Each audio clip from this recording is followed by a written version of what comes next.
يضلل فلا هادي له ونشهد أن لا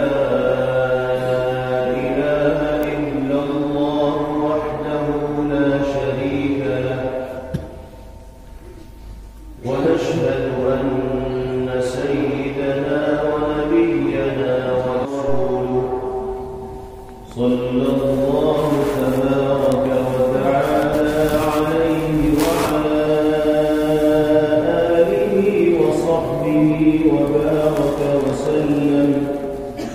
وبارك وسلم تسليما كثيرا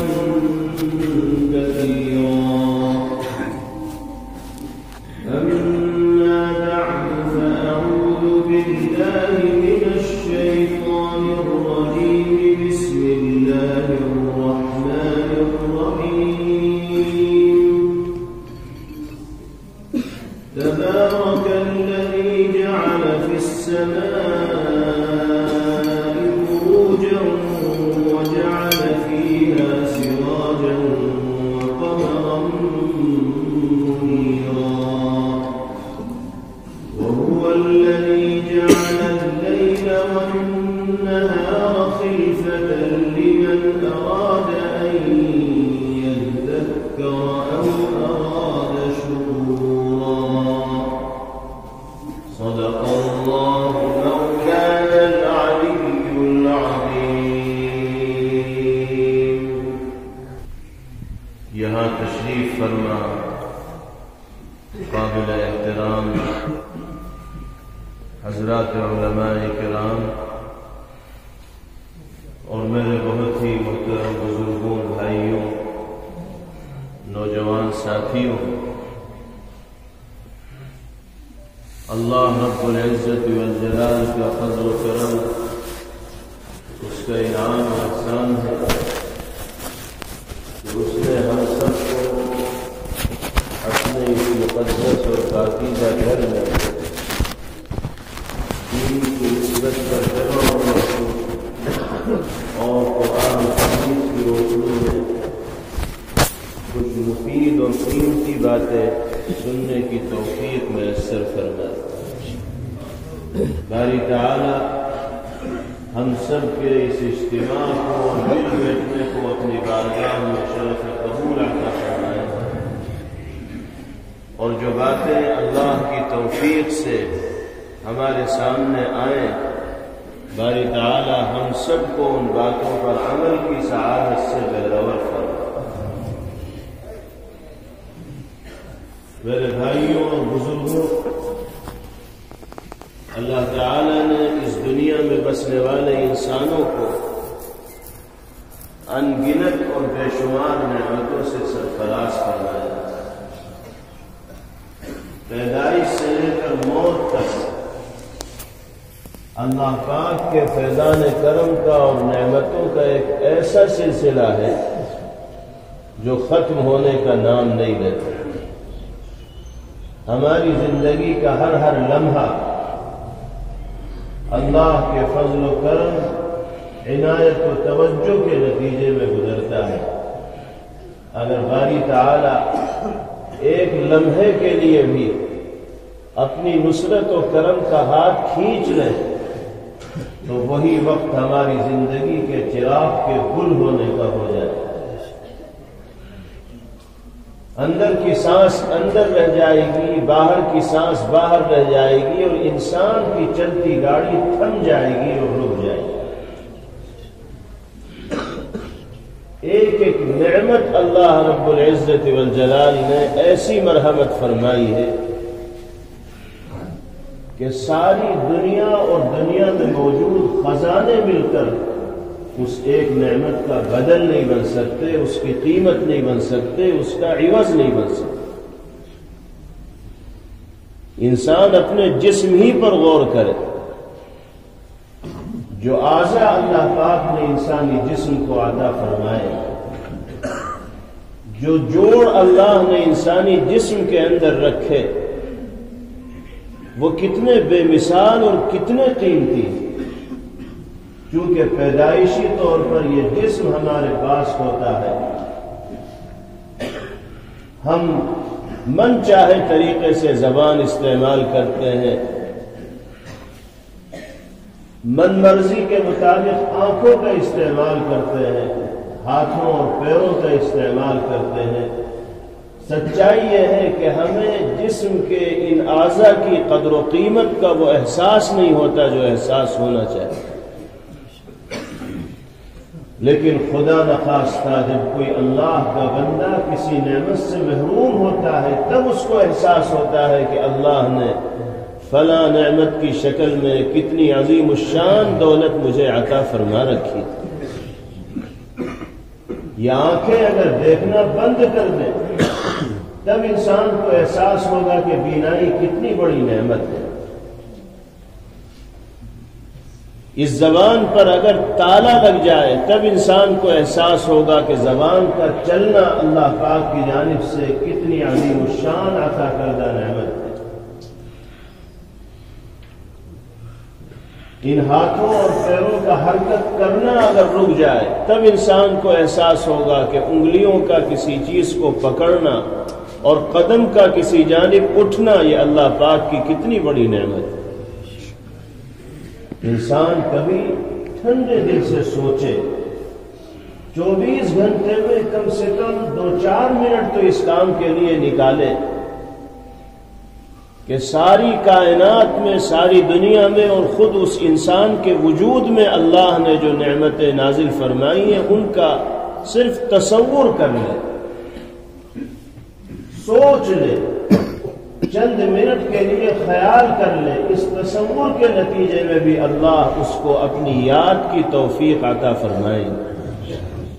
جب انسان 2 منٹ کے لیے آنکھ جیسی عظیم نعمت کے بارے میں سوچے گا، دل جیسی عظیم نعمت کے بارے میں سوچے گا تو لازمی طور پر اس کے دل میں اللہ رب العزت والجلال کی بارگاہ میں شکر کی ادائیگی کا جذبہ پیدا ہوگا کہ میرا مالک کتنا کریم ہے اور کیسا مہربان اور رحیم ہے جس نے مجھے اتنی عالیشان نعمتوں سے سرفراز فرمایا ہے۔ اور جو انسان شکر ادا کرنے والا بن جاتا ہے اللہ رب العزت والجلال پھر اس پر نعمتوں کی برسات فرماتا ہے۔ یہ اللہ نے وعدہ کیا ہے، لَئِن شَكَرْتُمْ لَأَزِيدَنَّكُمْ وَلَئِن كَفَرْتُمْ إِنَّ عَذَابِي لَشَدِيدٌ۔ میری نعمتوں کے اگر قدردان اور شکر گزار بنو گے تو میں تمہیں مزید نعمتیں عطا کروں، اور اگر تم میری نعمتوں کی ناقدری اور ناشکری میں زندگی گزارو، میرے انعامات و اکرام کو فراموش کر دو گے، بھول جاؤ گے، تو یاد رکھو میری پکڑ بھی بہت سخت ہوتی ہے۔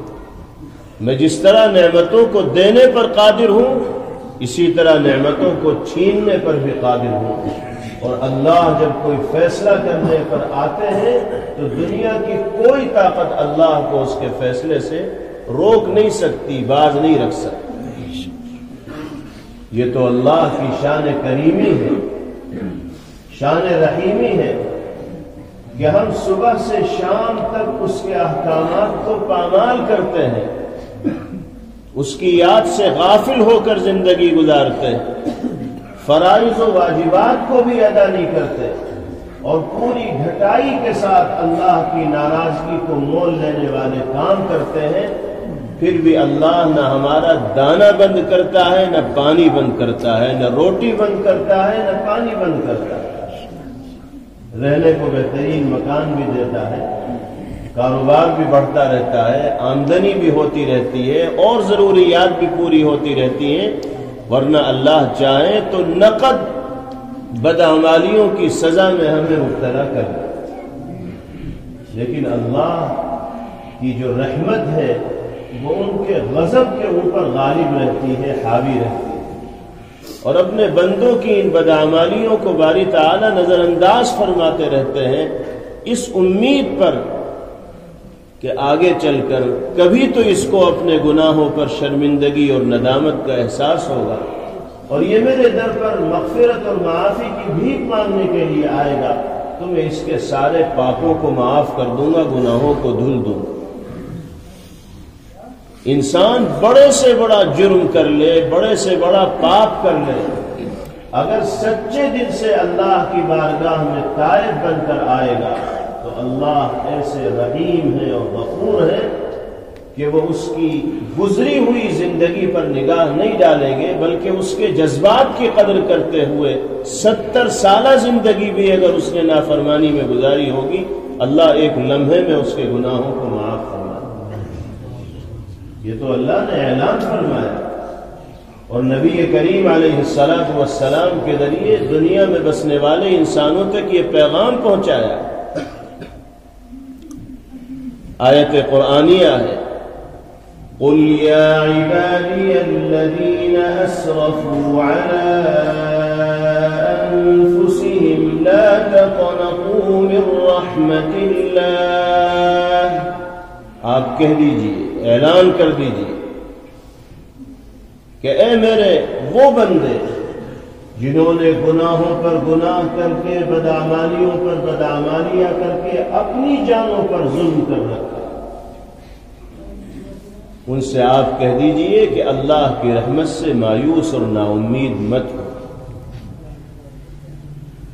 ان اللہ یغفر الذنوب جميعا انہ هو الغفور الرحیم،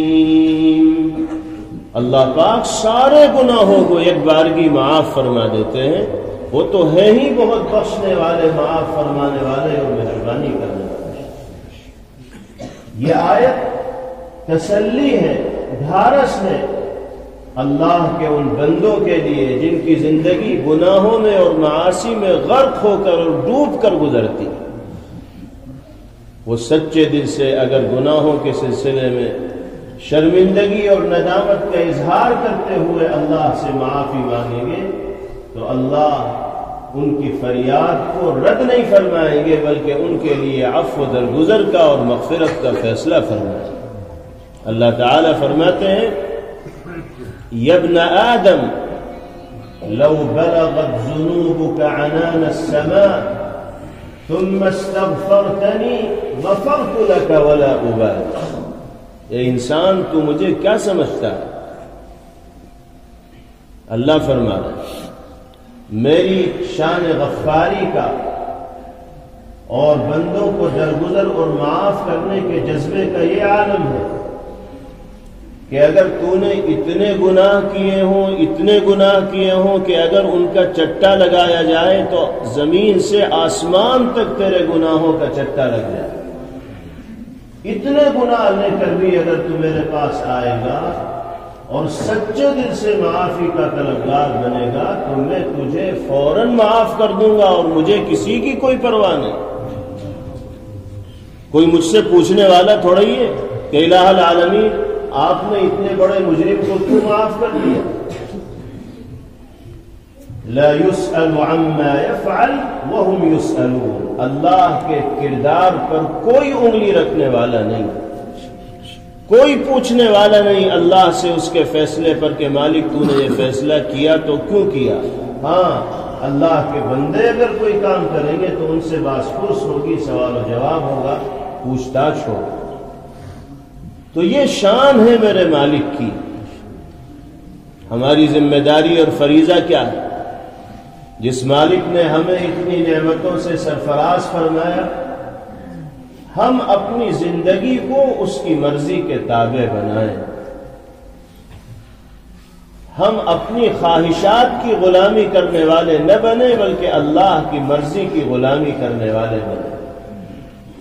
اگر ہم نے دنیا کی زندگی کو اللہ پاک کی چاہت و منشا کے مطابق گزار دیا تو دنیا سے چلے جانے کے بعد جو ہمیشہ ہمیش کی زندگی شروع ہوگی، اللہ اس زندگی کو ہماری مرضی کے مطابق بنائے گا، پھر وہاں جیسا ہم چاہیں گے ویسا ہوگا، جو ہماری خواہش ہوگی اس کو پورا کیا جائے، جنت ہمارا مقام ہوگا۔ اور جنتیوں کے لیے قرآن نے وعدہ کیا ہے، لَكُمْ فِيهَا مَا تَشْتَهِي أَنفُسُكُمْ وَلَكُمْ فِيهَا مَا تَدَّعُونَ، تمہارے لیے جنت میں وہ سب کچھ ہوگا جو تم چاہ رہے ہوں گے، صرف چاہت کی دیری ہوگی، اگلے لمحے وہ چیز آپ کے سامنے موجود ہوگی۔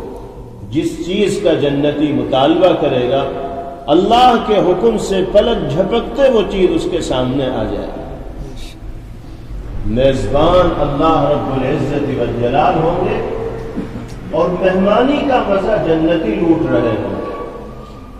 کیسے نیک بخت، خوش نصیب اور مقدر کے سکندر مہمان ہوں گے جن کی میزبانی اللہ رب العزت والجلال کی جانب سے کی جا رہی ہوگی۔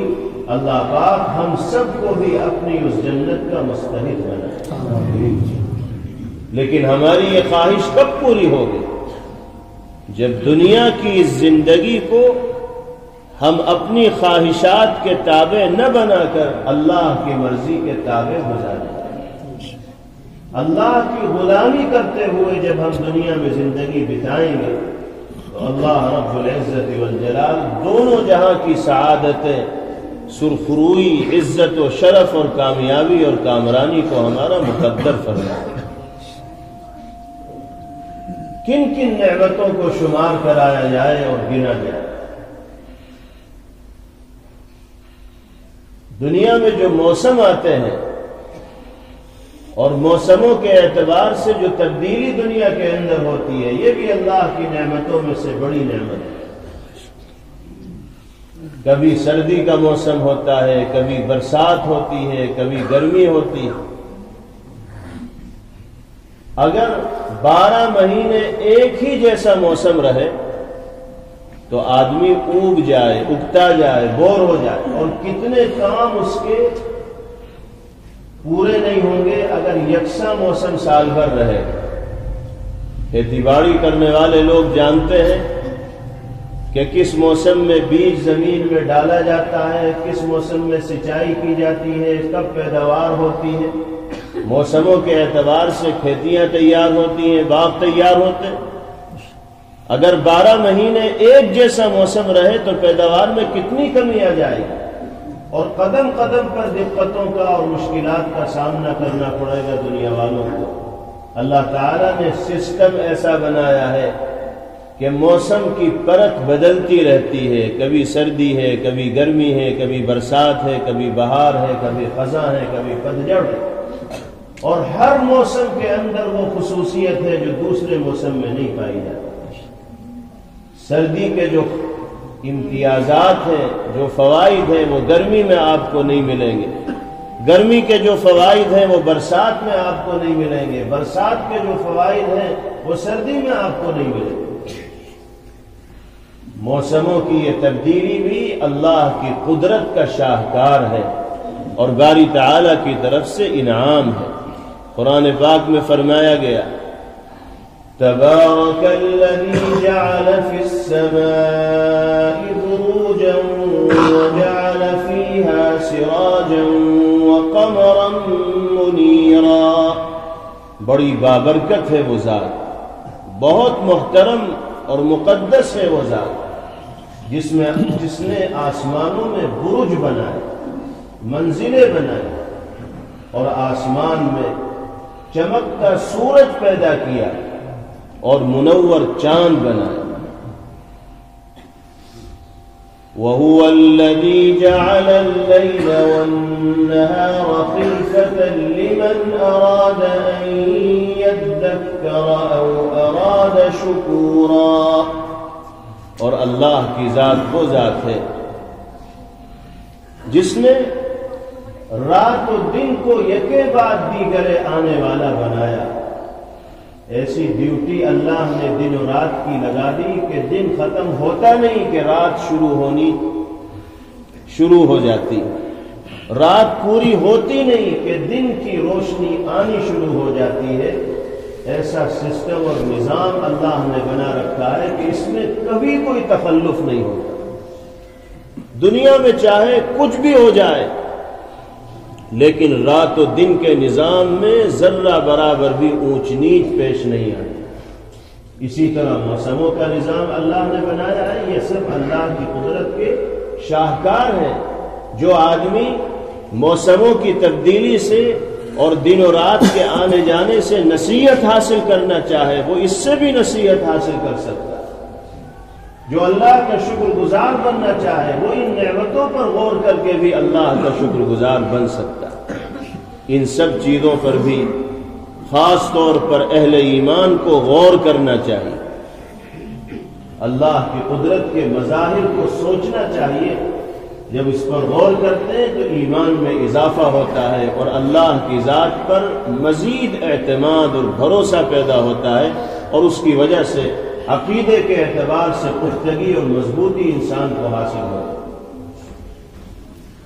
آج کل سردی کا موسم شروع ہو چکا ہے۔ ہمیں یہ معلوم ہونا چاہیے کہ دینی اور اسلامی نقطہ نظر سے اس موسم میں ہمارے لیے کیا کیا فوائد ہیں۔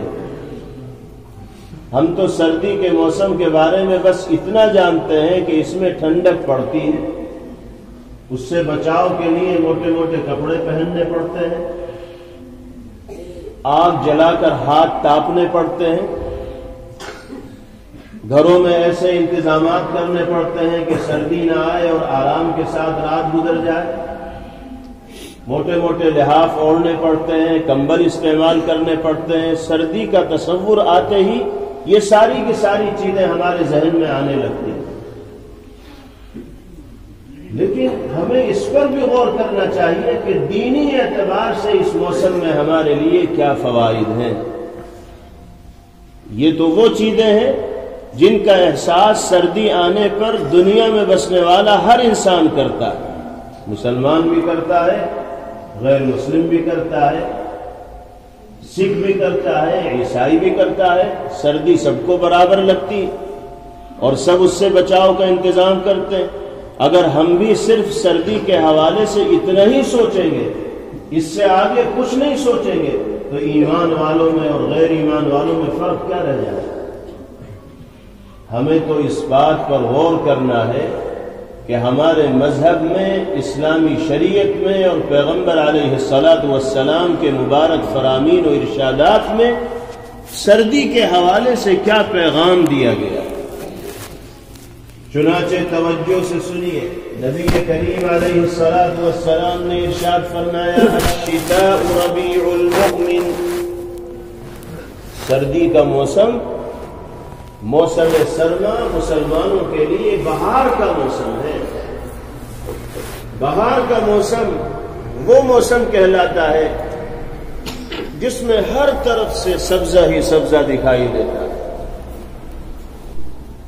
ٹھنڈی ٹھنڈی اور گھنی گھنی ہوائیں چلتی ہیں، فضا اتنی خوشگوار ہوتی ہے کہ صبح سے شام تک کھیتوں میں کام کرنے والا، محنت و مزدوری کرنے والا انسان بھی تھوڑی دیر کے لیے درخت کی چھاؤں میں بیٹھ کر ٹھنڈا پانی پیتا ہے اور ہوا کے جھونکوں کا سامنا کرتا ہے تو اس کی ساری تھکان کر دیتا ہے، طبیعت کھل جاتی ہے، غیر معمولی فرحت اور انتظام سرور اس موسم کا انسان کو حاصل ہوتا ہے۔ یہ موسم بہار کے ہے۔ پیغمبر علیہ الصلوۃ والسلام فرماتے ہیں کہ مسلمان کے لیے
ساتھ 5 بجے تک ہم آرام کی نیند لے سکتے ہیں اور 5 بجے اٹھ کر جتنی اللہ توفیق دے 2 رکعت 4 رکعت 6 رکعت 8 رکعت نفل کی نیت سے تہجد کی نیت سے پڑھ سکتے ہیں، اور 24 گھنٹے میں اس وقت عبادت کا جو ثواب ہے کسی اور وقت عبادت کا وہ ثواب نہیں مل سکتا۔ حدیث پاک میں فرمایا گیا اقرب ما يكون العبد من الرب تبارک وتعالى في جوف الليل الآخر، انسان پروردگار عالم کے سب سے زیادہ قریب رات کے آخری پہر میں عبادت کے وقت پہنچتا ہے۔ اللہ کا تقرب جس انسان کو حاصل ہو جائے اس کی دنیا بھی بن گئی اور آخرت بھی سنور گئی۔ جناب رسول اللہ صلی اللہ علیہ وسلم ارشاد فرماتے ہیں علیکم بقیام اللیل، اے لوگوں، اے انسانوں، اے اللہ کے بندوں، اپنی راتوں کو زندہ کرنے کی عادت ڈالو، شب بیدار بنو، شب زندہ دار بنو، رات کے کچھ حصے کو تو اللہ کی عبادت کے لیے فارغ کرو۔ کیوں؟ اس لیے کہ فَإِنَّهُ دَأْبُ الصَّالِحِينَ قَبْلَكُمْ، تم سے پہلے جتنے بھی نیک لوگ دنیا کے اندر آئے سب کا یہی طریقہ اور یہی معمول رہا۔ قرآن پاک میں بھی اللہ تعالی نے نیک بندوں کا تذکرہ کرتے ہوئے، ان کی تعریف کرتے ہوئے، ان کی عظمت شان کو بیان کرتے ہوئے ارشاد فرمایا ہے وَالَّذِينَ يَبِيتُونَ لِرَبِّهِمْ سُجَّدًا وَقِيَامًا، میرے مخصوص اور مقرب بندے وہ ہیں جن کی راتیں سجدہ کرتے ہوئے اور میری بارگاہ میں ہاتھ باندھ کر کھڑے ہوتے ہوئے گزرتی۔ پوری رات عبادت کے لیے نہیں کہا جا رہا، پوری رات سجدہ کرنے کے لیے نہیں کہا جا رہا ہے، رات کے تھوڑے سے حصے میں اللہ پاک اپنی یاد میں غرق کرنے کی، اپنی یاد میں اپنے آپ کو غرق کرنے کی اور ڈبو دینے کی تلقین فرما رہے ہیں۔ دوسری جگہ ارشاد فرمایا گیا تتجافى جنوبهم عن المضاجع يدعون ربهم خوفا وطمعا ومما رزقناهم ينفقون۔ اللہ کے نیک بندے کیسے ہوتے ہیں؟ رات میں ان کے پہلو آرام گاہوں سے علیحدہ ہوتے ہیں، بستروں کو چھوڑ دیتے ہیں وہ رات کے آخری پہر میں، اور اپنے پروردگار کو پکارتے ہیں، اللہ سے فریاد کرتے ہیں، اس کے حضور روتے ہیں، گڑ گڑاتے ہیں، آہوزاری کرتے ہیں، نمازیں پڑھتے ہیں، تلاوت کرتے ہیں، ذکر کرتے ہیں، باری تعالی کی نعمتوں کی امید رکھتے ہوئے اور اس کے عذاب اور گرفت سے ڈرتے ہوئے۔ یہ شان ہے اللہ کے نیک بندوں کی۔ سردی کی ان لمبی راتوں میں بھی اگر ہم نے آخری پہر میں اٹھنے کی عادت نہ بنائی تو چھوٹی چھوٹی راتوں میں اٹھنا تو ہمارے لیے اور زیادہ مشکل ہو جائے۔ نبی کریم علیہ السلام فرماتے ہیں کہ دنیا میں آنے والے تمام نیک لوگوں کا یہ معمول رہا ہے، تم بھی یہ معمول بناؤ۔ اور فرمایا وَقُرْبَةٌ إِلَىٰ رَبِّكُمْ، رات میں اٹھو گے تو اللہ کا قرب تمہیں حاصل ہو جائے گا، اور اللہ کا قرب جس کو مل گیا تو اس کو تو سب کچھ مل گیا۔ دنیا میں انسان چھوٹے چھوٹے عہدیداروں کا اور منصبداروں کا قرب حاصل کرنا چاہتا ہے، پردھان جی سے قرب ہو جائے، چودھری صاحب سے قرب مل جائے، ایم ایل اے اور ایم پی سے قرب حاصل ہو جائے تو آدمی بڑا خوش ہوتا ہے اور سینہ چوڑا کر کے چلتا ہے کہ اب میرا کوئی کچھ بگاڑ نہیں سکتا کیونکہ میری رسائی وہاں تک ہے۔ تو اللہ جو احکم الحاکمین ہیں، بادشاہوں کے بادشاہ ہیں، کائنات کے نظام کو چلانے والے ہیں، جن کی مرضی کے بغیر درخت کا کوئی پتا حرکت نہیں کر سکتا، ان سے اگر کسی کا تعلق جڑ جائے تو اس کی کیا شان ہوگی، کیا مقام ہوگا، کیا مرتبہ ہوگا۔ نبی کریم علیہ الصلوۃ والسلام فرماتے ہیں اگر راتوں کو زندہ کرو گے تو مالک کا قرب تمہیں حاصل ہوگا۔ اور پھر فرمایا وَمَغْفَرَةٌ لِلسَّيِّئَاتِ، تہجد پڑھو گے تو تمہارے گناہوں پر پانی پھیر دیا جائے، جرائم کو معاف کر دیا جائے، درگزر کر دیں گے اللہ تعالی تمہارے گناہوں۔ اور پھر فرمایا وَمَنْهَاتٌ لِلْإِثْمِ، رات میں اٹھ کر عبادت کرنے کا فائدہ یہ ہوگا کہ تمہاری روح، تمہارا باطن، تمہارا دل اتنا پاکیزہ ہوگا کہ وہ خوشبو میں بسنے لگے گا، نیکیوں کی طرف طبیعت چلے گی اور برائیوں سے نفرت دل کے اندر پیدا ہو جائے گی۔ دل تو اللہ ہی کے قبضہ قدرت میں ہے، جس طرف کو چاہے انسان کے دل کو پھیر دے۔ اللہ کے حبیب صلی اللہ علیہ وسلم فرماتے ہیں راتوں میں اٹھنے کا اگر معمول بناؤ گے تو اللہ تمہارے دلوں میں گناہوں کی نفرت پیدا فرمائیں گے، خود بخود تم گناہوں سے بچنے لگو گے اور سنت و شریعت پر چلنا تمہارے لیے آسان ہو جائے گا۔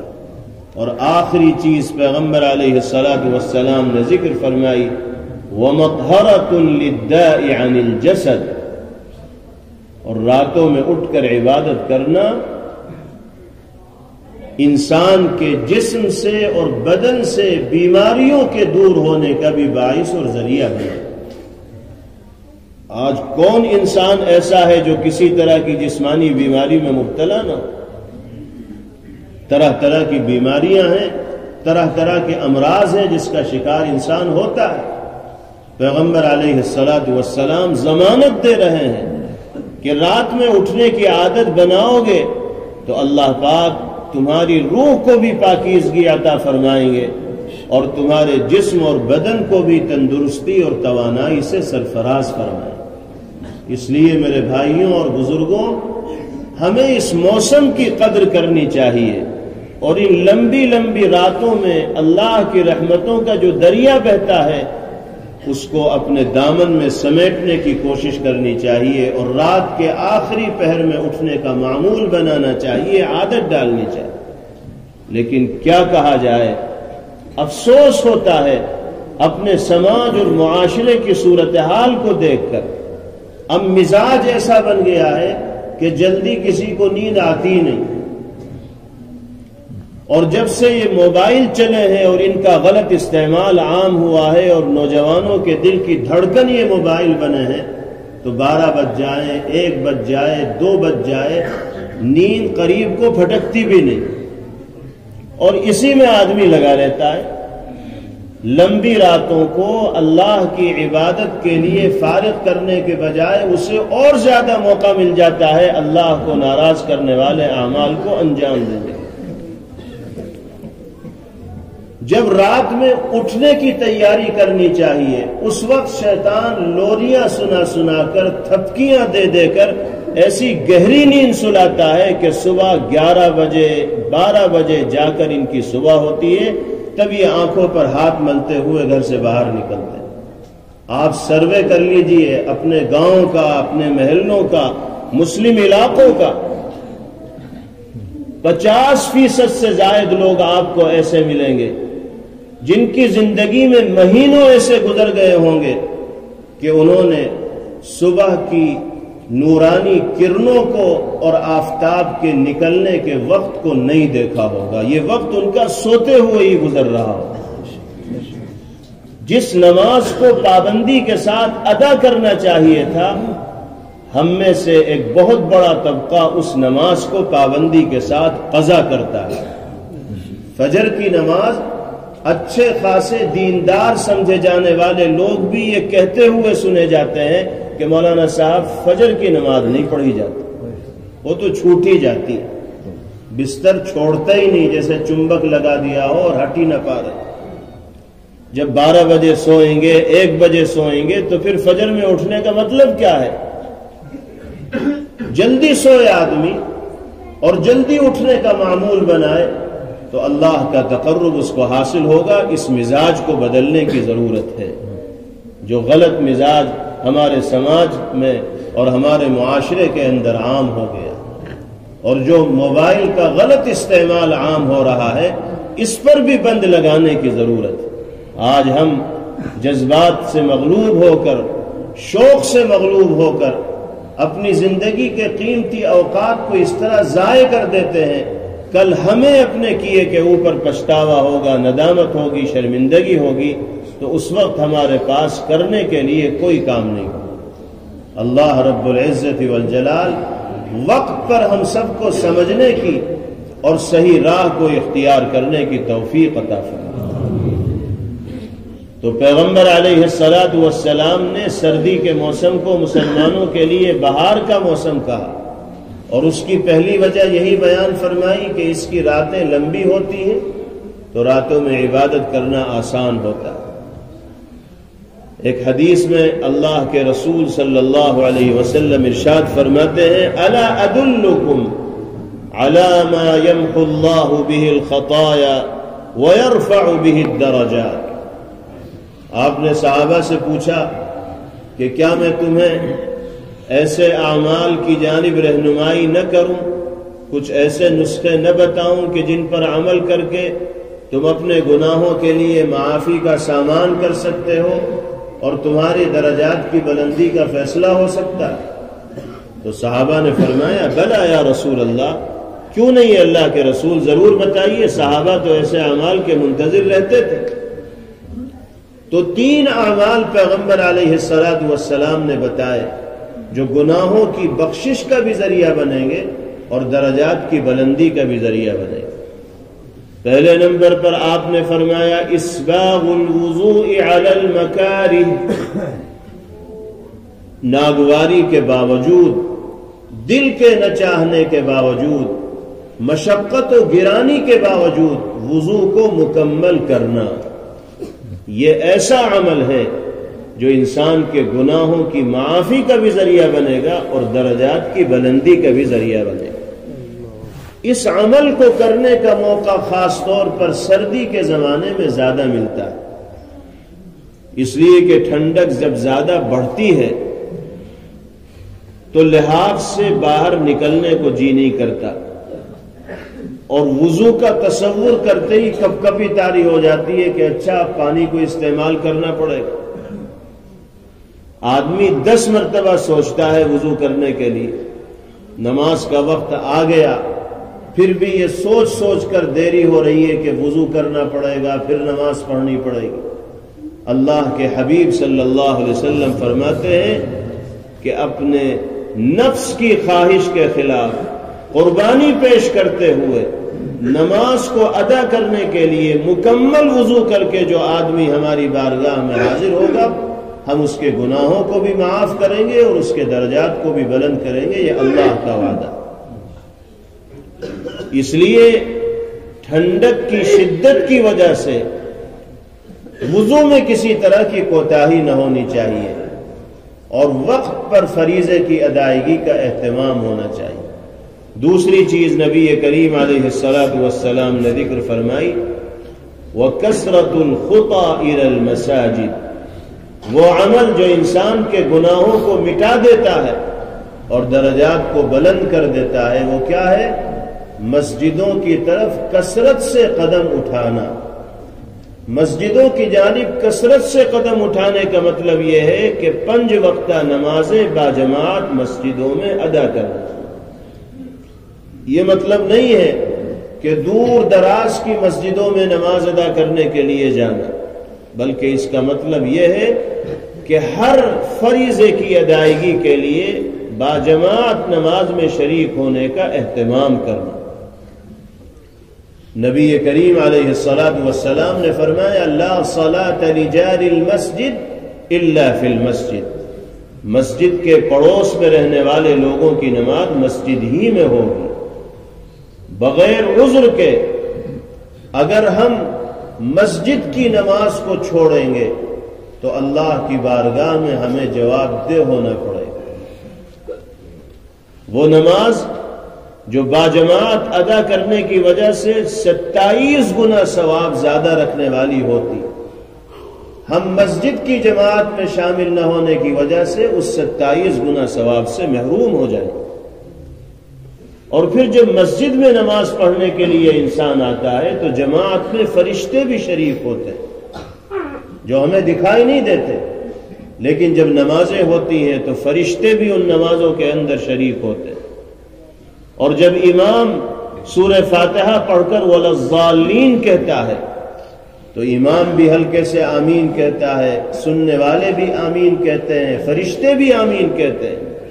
حدیث پاک میں آتا ہے من وافق تامینہ تامین الملائکۃ غفر له ما تقدم من ذنبہ، جس کا آمین کہنا فرشتوں کے آمین کہنے کے ساتھ ہو گیا، اس کے سارے گناہ معاف کر دیے گئے۔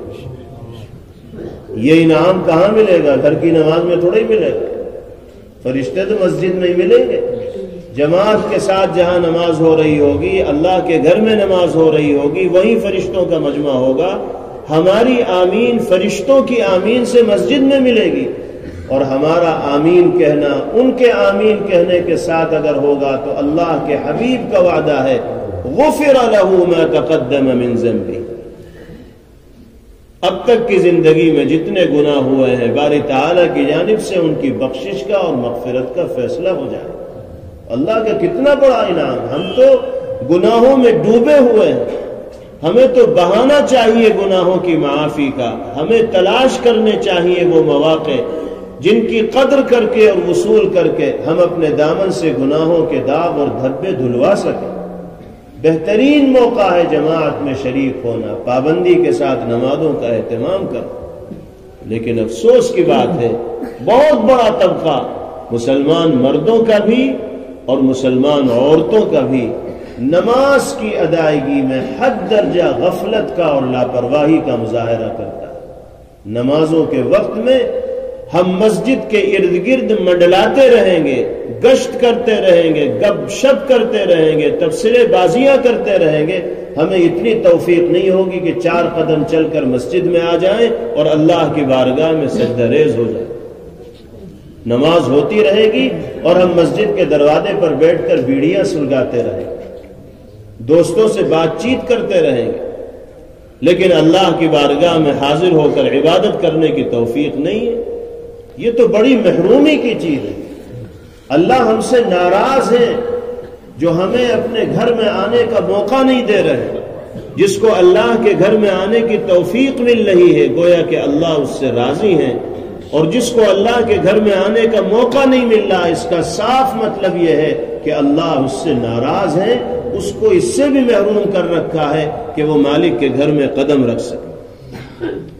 ہم اگر کسی سے ناراض ہو جاتے ہیں، غصہ ہو جاتے ہیں، کسی سے جھگڑا ہو جاتا ہے تو نہ ہم اس کے گھر جاتے ہیں نہ اس کو اپنے گھر بلاتے ہیں۔ اللہ اپنے کسی بندے سے ناراض ہوں گے تو اس کو اپنے گھر آنے کی اجازت تھوڑی دیں گے۔ وہ معافی مانگ کر معاملے کو صاف کرے گا تو اللہ کی طرف سے آنے کی اجازت ملے گی۔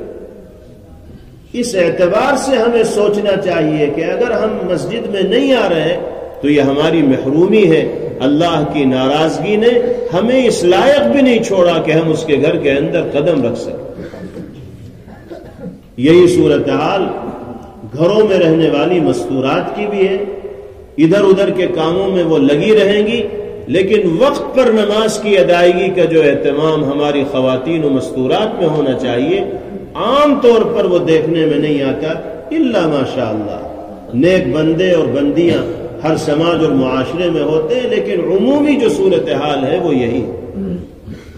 بعض لوگ ہیں جو انتظار میں رہتے ہیں کہ کب نماز کا وقت ختم ہو، اس سے پہلے جلدی جلدی پڑھ لیں۔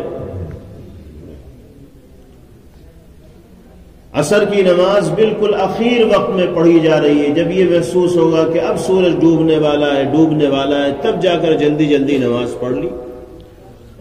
فجر کی نماز میں بستر چھوڑنے کو تیار نہیں، جب بار بار اٹھایا گیا، تنبیہ کی گئی تو یہ دیکھ کر کہ اب 2-4 منٹ رہ گئے، جلدی جلدی منہ ہاتھ دھوئے، وضو کیا اور 2 رکعت پڑھ کر اپنے شانے سے اور اپنے کاندھے سے بوجھ اٹھا کر ڈال دیا۔ نبی تلک صلاۃ المنافق، تلک صلاۃ المنافق 3 مرتبہ آپ نے فرمایا کہ یہ تو منافق کی نماز، جو اتنی جلد بازی میں نماز پڑھ رہا ہے، فرمائے منافق کی نماز ہے۔ یجلس یرقب الشمس، بیٹھا بیٹھا سورج دیکھتا رہتا ہے کہ کب نکلنے والا ہے، کب ڈوبنے والا ہے۔ جب اسے یہ احساس ہوتا ہے کہ سورج بس نکلنے کو ہے، کہیں نماز قضا نہ ہو جائے، یہ سورج ڈوبنے کو ہے، کہیں عصر کی نماز قضا نہ ہو جائے، قام، جلدی سے کھڑا ہوتا ہے، فنقر اربعا، اور مرغوں کی طرح 4 چونچ مار کر فارغ ہو جاتا ہے۔ یہ حدیث کے الفاظ، جیسے مرغا جلدی جلدی چونچ مار کر دانا نکلتا ہے، ایسے ہی 4 چونچ مارتا ہے، یعنی 4 رکعت جلدی جلدی پڑھتا ہے یا 4 سجدے کرتا ہے اور فارغ ہو جاتا ہے۔ پیغمبر علیہ السلام فرماتے ہیں کہ اتنی مارا ماری، اتنی روا روی، اتنی جلد بازی میں بوجھ سمجھ کر جو آدمی نماز پڑھ رہا ہے تو یہ نماز مومن کی نماز نہیں بلکہ منافق کی نماز۔ ایسی نماز سے وہ فائدہ حاصل نہیں ہوگا جو مطلوب ہے۔ نماز تو اللہ کی بارگاہ میں حاضری ہے، پوری توجہ، پوری دلچسپی، پوری عظمت اور ذات باری تعالیٰ کے استحضار اور تصور کے ساتھ ایک مومن کو نماز میں مشغول ہونا چاہیے۔ پھر جس کو صحیح نماز کا مزہ لگ جاتا ہے، جس کو نماز کی حلاوت اور شیرینی حاصل ہو جاتی ہے، تو پھر اس کا جی نماز سے باہر لگتا ہی نہیں۔ پھر تو اس کی طبیعت چاہتی ہے کہ قیام بھی لمبا ہو، رکوع بھی لمبا ہو اور سجدہ بھی لمبا ہو۔ اللہ تعالی ہم سب کو ذوق عبادت نصیب فرمائے، شوق عبادت نصیب فرمائے۔ اللہ ہم سب کو اپنی مرضیات پر چلنے کی توفیق مرحمت فرمائے۔ نبی کریم علیہ السلام کو نماز اتنی محبوب تھی کہ آپ اتنی دیر تک کھڑے ہو کر نمازیں پڑھتے رہتے تھے کہ قدمین مبارکین پر ورم آ جایا کرتا۔ حالانکہ آپ کو اتنی عبادت کرنے کی ضرورت نہیں تھی، اللہ نے تو آپ کے درجات کو اتنی بلندی عطا فرما رکھی تھی کہ نہ آپ سے پہلے کسی کو وہ مقام ملا اور نہ آپ کے بعد کسی کو مل سکتا ہے، اور گناہوں کا صدور تو آپ کی ذات سے ممکن ہی نہیں تھا۔ اس کے باوجود بھی نمازوں سے ایسی دلچسپی اور اللہ کی بارگاہ میں کھڑے ہو کر عبادت کرنے کا ایسا معمول تھا پیغمبر علیہ السلام کا کہ مبارک قدموں کے اوپر ورم آ جایا کرتا تھا۔ صحابہ کہتے بھی تھے، گھر والے کہتے بھی تھے کہ یا رسول اللہ آپ کیوں اپنے آپ کو اتنی مشقت میں ڈالتے ہیں؟ تو بڑے ٹھنڈی سانس لے کر آپ ارشاد فرمایا کرتے تھے، افلا اکون عبدا شکورا، کیا میں مالک کا شکر گزار بندہ نہ بنوں جس نے مجھے اتنے احسانات سے اور انعامات سے نوازا ہے، کیا میں اس کا شکر ادا کرنے والا نہ بنوں؟ تو ہم جس رسول کے، جس نبی کے، جس برگزیدہ شخصیت کے نام لیوا ہیں اور جن سے غلامی کو اپنے لیے شرف سمجھتے ہیں، ان کی اتباع اور پیروی ہماری زندگی کے اندر ظاہر ہونی چاہیے، اور عبادت کا وہی ذوق اور وہی شوق ہمیں بھی نصیب ہونا چاہیے۔ اللہ تعالی ہم سب کو نمازی بنائے، متقی اور پرہیزگار بنائے۔ تیسری چیز پیغمبر علیہ السلام نے بیان فرمائی، وانتظار الصلاة بعد الصلاة، وہ عمل جو انسان کے گناہوں کے لیے بخشش کا اور درجات کی بلندی کا ذریعہ بنتا ہے، ایک نماز کے بعد دوسری نماز کا انتظار کرنا۔ اس کا مطلب یہ نہیں ہے کہ فجر کی نماز پڑھ کر مسجد میں بیٹھے ہیں کہ بھئی ظہر پڑھ کے ہی جائیں گے۔ کیوں؟ کیونکہ حدیث میں آیا ہے ایک نماز کے بعد دوسری نماز کا انتظار۔ ظہر پڑھ کر مسجد میں بیٹھے ہیں کہ اب عصر پڑھ کے ہی جائیں گے۔ اگر آدمی ایسا کرنے لگے تو پھر تو دنیا کے سارے کام دھندے درے کے درے رہ جائیں گے۔ وہ اپنا اور اپنے بچوں کا پیٹ کیسے پالے گا، کاروبار کیسے کرے گا، محنت کیسے کرے گا؟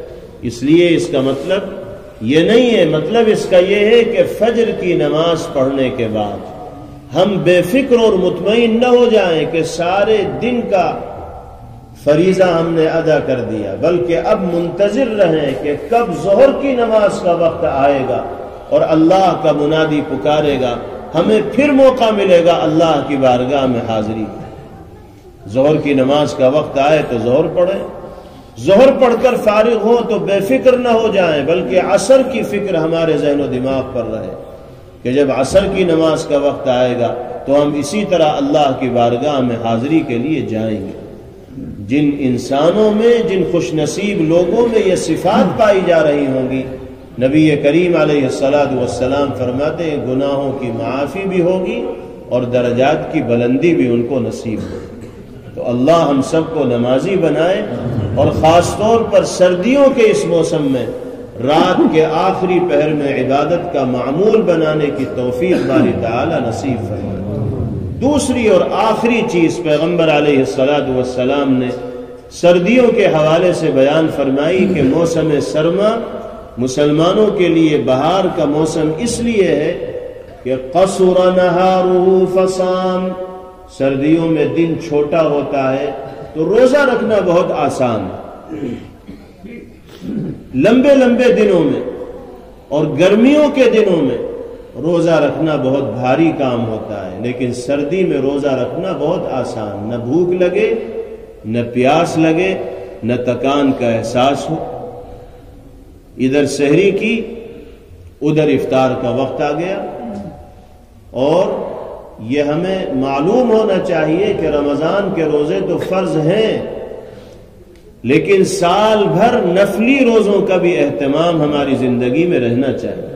نبی کریم علیہ الصلوۃ والسلام کی عادت شریفہ یہ تھی کہ آپ ہر مہینے 3 تاریخ میں روزہ رکھتے تھے، 13، 14، 15 چاند کی تاریخوں کے اعتبار سے ان 3 تاریخوں میں آپ روزہ رکھتے تھے۔ اس کو ایام بیض کہا جاتا ہے، بیض کے معنی روشن ہونے کے، چونکہ ان دنوں کی راتیں روشن ہوتی ہیں۔ چاند 13، 14، 15 ان 3 تاریخوں میں چاند پوری روشنی آسمان پر بکھیر رہا ہوتا ہے، اس لیے ان دنوں کو اور راتوں کو ایام بیض کہا جاتا ہے۔ ان کے روزے پیغمبر علیہ الصلوۃ والسلام رکھتے تھے۔ پھر پیر اور جمعرات کا روزہ بھی آپ رکھا کرتے تھے، اور نبی کریم علیہ الصلوۃ والسلام کا تو پوچھنا ہی کیا، آپ تو صوم وصال بھی رکھتے تھے۔ صوم وصال کا مطلب دن میں بھی روزہ، رات میں بھی روزہ، اگلے دن بھی روزہ، اگلی رات میں بھی روزہ، مسلسل روزہ چل رہا ہے۔ آج صبح سحری کھائی، شام کو افطار کرنا تھا، نہیں کیا، مسلسل روزہ رات میں بھی چلتا رہا۔ اگلے دن سحری کا وقت آیا، پھر بھی کچھ نہیں کھایا، روزہ چل رہا ہے۔ اگلے دن افطار کا وقت آیا، پھر بھی کچھ نہیں کھایا، 2 دن 2 رات روزے سے۔ تیسرے دن سحری کا وقت آیا، پھر بھی کچھ نہیں آیا، وہ بھی روزے سے چل رہا ہے۔ بعض دفعہ آپ صوم وصال بھی رکھتے تھے، لیکن آپ نے امت کو اس طرح کے روزے رکھنے سے منع کیا۔ ایک صحابی آپ کی خدمت میں حاضر ہوئے اور عرض کیا کہ یا رسول اللہ انک تواصل، اے اللہ کے رسول آپ مسلسل روزہ رکھ رہے ہیں، میرا جی چاہتا ہے کہ میں بھی اسی طرح رکھوں۔ آپ نے سختی سے منع فرمایا کہ بس جتنی بات کرنے کو کہا جا رہا ہے اتنا ہی کرو، اس سے آگے مت بڑھو، میری برابری کرنے کی کوشش مت کرو۔ فرمایا ایکم مثلی، تم میں سے مجھ جیسا یا میرے برابر کون ہو سکتا ہے؟ میں 3 دن اور 3 رات مسلسل اگر روزے سے ہوں تو ہر آدمی یہ کام نہیں کر سکتا۔ اللہ نے مجھے یہ صلاحیت دی ہے، کیوں؟ ابیت عند ربی ویطعمنی ویسقینی، میری راتیں پروردگار عالم کے پاس گزرتی ہیں، وہی مجھے کھلاتے ہیں، وہی مجھے پلاتے ہیں۔ تو آپ کی تو شان ہی نرالی ہے، اور آپ کا مقام ہی سوا ہے۔ آپ کی جو عظمت ہے اس کی حقیقت تک ہماری اور آپ کی رسائی بھی نہیں ہو سکتی، پہنچ بھی نہیں ہو سکتی۔ تو نفلی روزوں کا اہتمام پیغمبر علیہ الصلوۃ والسلام کی زندگی میں بہت تھا، اور روزہ ایک ایسی عبادت ہے جس کا اجر و ثواب اللہ نے مخفی اور پوشیدہ رکھ رکھا ہے۔ کتنا ثواب اللہ ایک روزے کا عطا کریں گے ہمارے وہم و گمان سے بھی زیادہ۔ حدیث پاک میں ارشاد فرمایا گیا کہ انسان جو بھی نیکی کرتا ہے وہ اپنے لیے کرتا ہے، الا الصوم، اللہ فرماتے ہیں سوائے روزے کے کہ ایک مومن روزہ میرے لیے رکھتا ہے، اپنے لیے نہیں بلکہ میرے لیے رکھتا ہے، کیونکہ اگر وہ چاہے تو چھپ کر کھا بھی سکتا ہے، پی بھی سکتا ہے، لیکن صرف میری رضا کے لیے کھانا بھی کھاتا بھی نہیں ہے، پیتا بھی نہیں ہے، نفسانی خواہشات پر بھی قابو رکھتا ہے۔ جب میرے لیے انسان روزہ رکھتا ہے تو تو انا اجزی بھی، اس روزے کا بدلہ بھی میں ہی دوں گا، اور اللہ جو بدلہ دیں گے وہ ہماری سوچ سے بھی اوپر ہوگا۔ اس لیے ہمیں نفلی روزوں کا بھی اہتمام کرنا چاہیے، اور سردیوں کا یہ موسم روزہ رکھنے کا بہترین موسم ہے، اس سے اچھا موسم پورے سال میں کوئی دوسرا نہیں ہوگا۔ حدیث پاک میں فرمایا گیا الغنیمۃ الباردۃ الصوم فی الشتاء، سردیوں میں روزہ رکھنا بہت آسانی کے ساتھ حاصل ہونے والا مال غنیمت ہے۔ غنیمت کا مال بڑی مشکلوں سے ہاتھ لگتا ہے۔ اسلامی سرحد پر پہرا دینے والے فوجی اسلام دشمن طاقتوں سے مقابلہ کرتے ہیں، اپنی جان ہتھیلی پر رکھ کر ان پر فتح حاصل کرتے ہیں، تب غنیمت کا مال ملتا ہے۔ اور یہاں آپ سردی میں روزہ رکھیے، بہت آسانی سے غنیمت کے مال کا ثواب حاصل کر لیجیے۔ تو اللہ نے اس موسم میں دینی اعتبار سے نفع اٹھانے کے بہت سے مواقع ہمارے لیے رکھے ہیں۔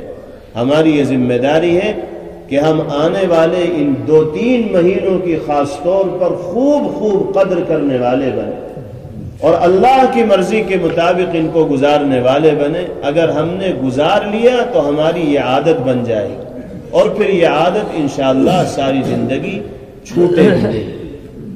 اللہ تعالی ہم سب کو ان باتوں پر جو باری تعالی نے اپنی توفیق سے کہلوائی ہیں عمل کرنے کی سعادت سے بہرور فرمائے۔ اپنی نعمتوں کا استحضار کرنے کی اللہ ہم سب کو توفیق نصیب فرمائے۔ ہمارے جو نوجوان بھائی یہاں پر موجود ہیں، ہم ان سب سے یہ عہد کروانا چاہتے ہیں کہ اگر اب تک ان کی نمازوں کی پابندی میں کوئی کمی اور کوتاہی رہی ہے تو وہ یہاں سے یہ ارادہ کر کے جائیں کہ انشاءاللہ پوری پابندی کے ساتھ باجماعت نمازوں کی ادائیگی کا اہتمام کریں گے۔ اگر نمازوں کی پابندی ہماری زندگی میں آ جائے گی تو بہت سے گناہ خود بخود ہماری زندگی سے دور ہو جائیں گے، کیونکہ قرآن پاک میں نماز کی صفت بتائی گئی ان الصلاة تنہی عن الفحشاء والمنکر، ہر طرح کی بے حیائی سے اور برے کاموں سے نماز انسان کو روک دیتی ہے۔ ہم نماز کی پابندی کا عہد کریں، دل پر پتھر رکھ کر نیند کی اور آرام کی قربانی دے کر فجر کی نماز باجماعت ادا کریں تو اللہ کی طرف سے نعمتوں کے ہم مستحق قرار دیے جائیں گے۔ اللہ پاک تو بہانہ تلاش کرتے ہیں اپنے بندوں کو اپنی رحمتوں سے نہلانے کا۔ حدیث میں یہاں تک فرمایا گیا کہ جو شخص عشاء کی نماز باجماعت پڑھے اور پھر فجر کی نماز باجماعت پڑھے اور درمیان میں وہ میٹھی نیند سوتا رہے تو اللہ اس کے رات بھر کے سونے کو عبادت میں شمار فرمائے گا۔